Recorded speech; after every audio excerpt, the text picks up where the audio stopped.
Nicole est la maman de Thomas, un garçon âgé de 3 ans. Elle explique que le coucher est de plus en plus difficile en ce moment. Elle aimerait bien avoir des idées ou des astuces pour accompagner ce moment important. Bien dormir est une nécessité biologique et psychologique, que ce soit pour l'enfant, pour la famille et pour l'environnement.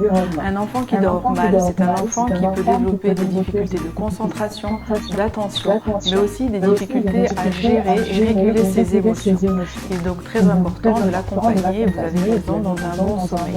La construction du sommeil se fait depuis tout petit et par cycle. Un tout petit a besoin de beaucoup de sommeil et peut faire des phases courtes et des phases plus longues. La journée, les siestes, et la nuit, des périodes de nuit assez longues de 10 à 12 heures en fonction des enfants. Arrivé à 3 ans, le sommeil commence à se réguler, à se stabiliser, mais apparaît dans la période de vie de l'enfant un certain nombre de peurs, d'angoisse, d'inquiétude, l'envie de ne pas lâcher prise, parce qu'on sait qu'il y a des choses qui se passent dans la maison pendant qu'on dort. Donc l'enfant va essayer de reculer, différer, et plus il diffère, plus il s'énerve, plus il est fatigué, et plus il ne veut plus aller se coucher, ça devient compliqué et source parfois de beaucoup de conflits. Il faut associer le sommeil, on pourrait comparer le sommeil à un train. Et vous avez la locomotive. Quand le train entre en gare, la locomotive, elle est faite de symptômes et de petits signes qui font dire que l'enfant est prêt à dormir. Il peut se frotter les yeux, bâiller, commencer un petit peu à s'exciter ou au contraire commencer à s'avachir. S'il ne prend pas cette locomotive et ce train à ce moment-là, il est parti encore pour une heure et demie de veille avant de retrouver ce wagon du sommeil. Donc, il faut observer votre enfant et voir à quel moment il est prêt à rentrer dans le sommeil.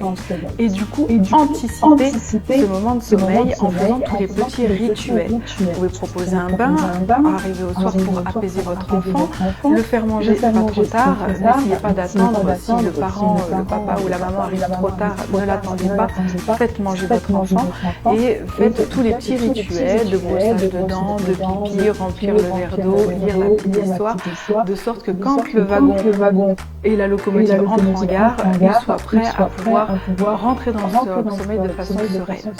Petite astuce, c'est souvent aussi des périodes où l'enfant change son univers de chambre. Le lit grandit, parce qu'il passe du lit de bébé au lit de grand, les décors changent, donc il a de plus en plus peur aussi de ces changements, il se sent moins confort.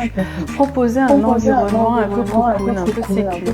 Vous pouvez mettre un toile de tente par exemple au-dessus du lit, proposer des petites lumières qui changent de couleur comme les guirlandes de Noël par exemple, pas trop lumineux mais suffisamment pour apporter du bien-être, et des petits objets vibrants à faire passer sur le corps avec de la musique douce que vous allez pouvoir déplacer sur toutes les parties du corps pour apporter du bien-être à votre enfant et l'aider à s'apaiser et à se détendre.